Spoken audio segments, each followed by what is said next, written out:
Fala pessoal, aqui quem fala é o Murilo do canal e da página Murilo Critica. Hoje estamos aqui para mais um vídeo, que faz tempo que eu não posto vídeo, justificando, que na terça passada, no dia 1º de outubro, eu não postei vídeo, pois eu estava ocupado por questões pessoais, que seria o vídeo de análise do cinema, E agora eu estou fazendo esse vídeo aqui de análise do cinema, que o tópico de hoje é adaptação de roteiro adaptado. Então deixem as suas curtidas, comentem, compartilhem com seus amigos e se inscrevam no canal e sigam a página no Instagram.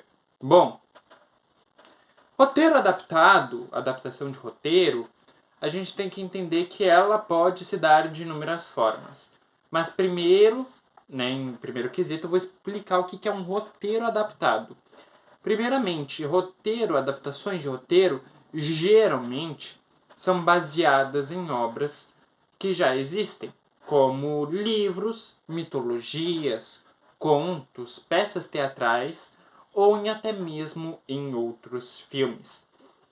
O maior exemplo que a gente tem de adaptação de roteiro é pegar um livro e transformar esse livro em filme. Como a gente tem inúmeros exemplos de Senhor dos Anéis, Harry Potter, As Divergentes, Jogos Vorazes, enfim, a gente tem várias adaptações nesse sentido, E aí, nesse quesito, a gente vai ter a habilidade dos roteiristas que vai ter, presunçosamente ou tecnicamente, uma equipe de adaptação pensando em como irá pegar uma coisa e adaptar para a sétima arte, num quesito de totalização,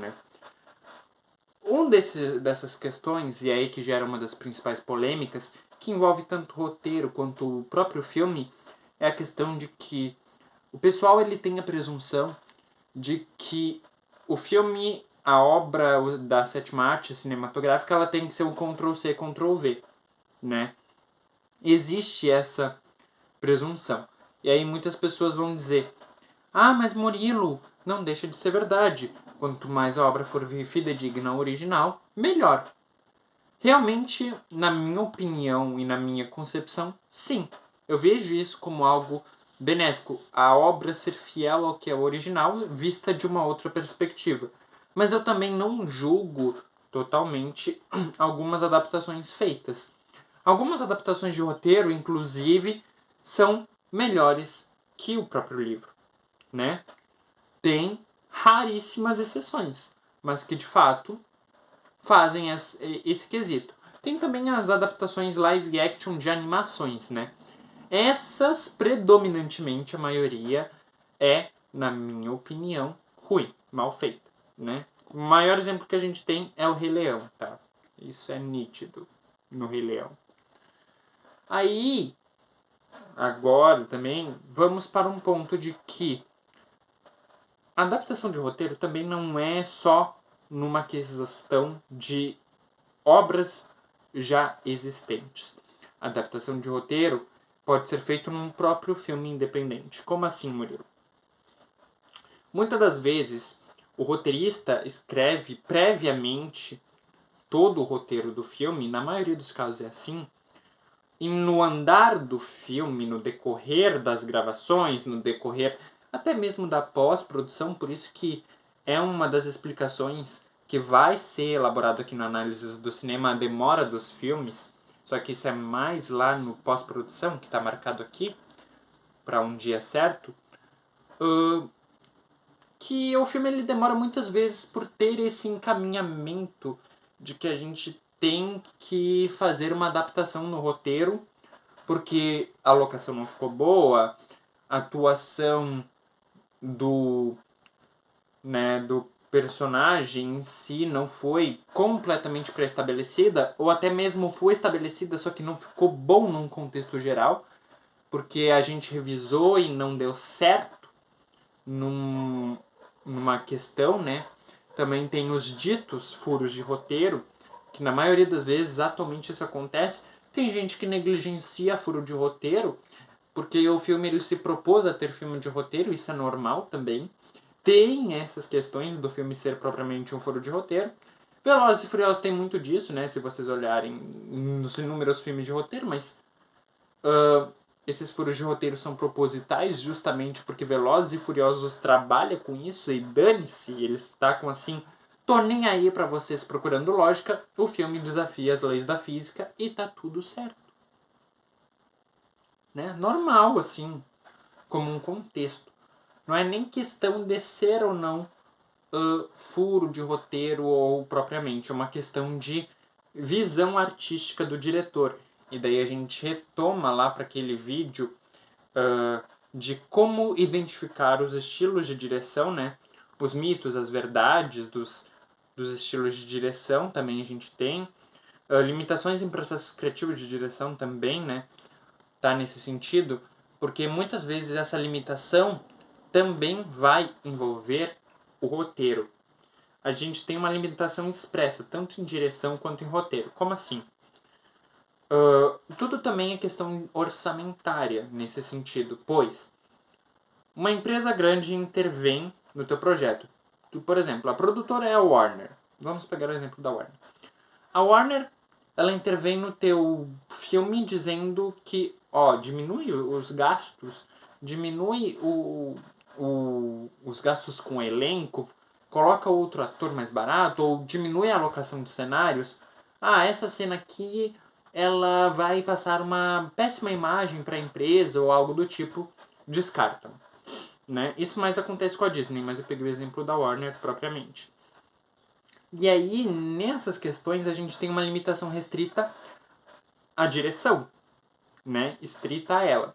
Só que daí, isso automaticamente afeta também o roteiro.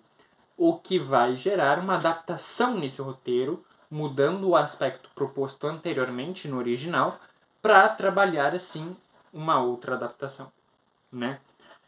É aquela história de se adaptar ao ambiente em que você está trabalhando, né? Se adaptar ao ambiente no qual você vive propriamente é uma das coisas que o roteiro ele tem que estabelecer. E ele vai se estabelecendo não ao longo da primeira etapa, não ao longo da pré. Muitas das vezes o roteiro ele vai se adaptando ao longo de todas as gravações, mudando algumas coisas. E por isso temos também alguns graves defeitos que surgem na adaptação. Às vezes a troca de ideia na verdade não dá certo e o original seria bem melhor do que a ideia que foi trocada.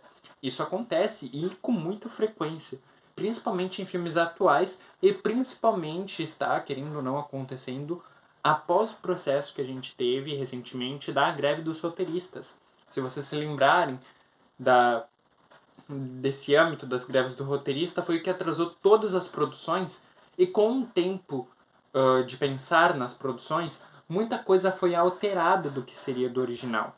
Então, se for parar para analisar desse estilo, dessas congruências de limitações, de adaptações, isso também vai ser totalmente atingível às obras, na verdade, que adaptam-se também a livros, peças, né, outros filmes, animações. Então a gente tem toda essa questão muito bem estabelecida numa questão de adaptação de roteiro. Ou seja, a adaptação de roteiro é uma questão fácil de entender, mas ao mesmo tempo ela tem a sua complexidade se for olhar numa questão de background. Porque é muito fácil alterar uma adaptação de roteiro ou tomar uma decisão com diretor, produção todo envolvido. O problema é como vai ficar na prática. O problema é como vai ser a recepção do público com isso. O problema é o filme ele vai, querendo ou não, ser artisticamente viável. Não digo em questão financeira, não digo em questão orçamentária. O filme ele vai ter aquela questão artística que ele se propôs desde o início para ser feito. E isso é um dos problemas que pode, não quer dizer que vai vir, mas que pode vir de uma adaptação de roteiro. Uma adaptação de roteiro bem feita, bem pré-estabelecida, faz toda a diferença ao longo da obra ali visualizada, né? Porque às vezes há mudanças, principalmente em livros. Eu vou me lembrar agora de Harry Potter, por exemplo, que eu me lembro que o quarto livro, O Cálice de Fogo, ele foi muito adaptado, principalmente pela questão de retirarem uma parte spin-off do livro que é sobre o Fale, da Hermione. E creio que, do jeito que foi, eu acho que ficaria mais um dos subfillers em Cálice de Fogo. Por exemplo, é o exemplo que vem na minha mente agora, tá? Eu lembrei lá do livro do Cálice de Fogo do Harry Potter, pra ter essa adaptação de livro. Eu acho que pra mim o filme ficou muito melhor sem ter essa adaptação do Fale, né? Pode ser também feito, né, que agora vão fazer uma série do Harry Potter, um reboot, quando adaptarem para a televisão, ser de certa forma também bem trabalhado, bem estruturado, adaptado de uma outra forma que não parece ser um subfiller, entende? É uma questão muito importante, porque se a gente questionar várias obras, aí o pessoal vai começar com O Senhor dos Anéis, Crônicas de Nárnia, o pessoal vai até começar com Star Wars também, o Canon e o Legends e tudo mais, e é muito rixa de conflito de interesse, de que as pessoas presumem previamente de que o original é sempre o melhor por justamente ser o original. Mas às vezes nunca pensam que algumas adaptações foram feitas para tirar uma parte ruim, ou uma parte em que propriamente o diretor daquela visão de obra cinematográfica não gostou do original. Isso é feito a todo momento quando se fala em adaptações, inclusive em filmes assim que não tem base de obras pré-existentes. Mas se for parar para analisar nesse sentido, Murilo, todo filme tem uma inspiração. Exatamente o que você falou. Todo filme tem uma inspiração, não uma base de outro filme, né? Enfim, é curioso parar para analisar isso. Dá para levar uma discussão para mais de horas sobre adaptações. E eu acho que eu tentei, de certa forma, resumir isso daqui em 12 minutos sobre adaptações, né? Enfim, eu vou encerrando esse vídeo por aqui. Deixem as suas curtidas, comentem, compartilhem com seus amigos e se inscrevam no canal e sigam a página no Instagram. Vejo vocês. Até a próxima!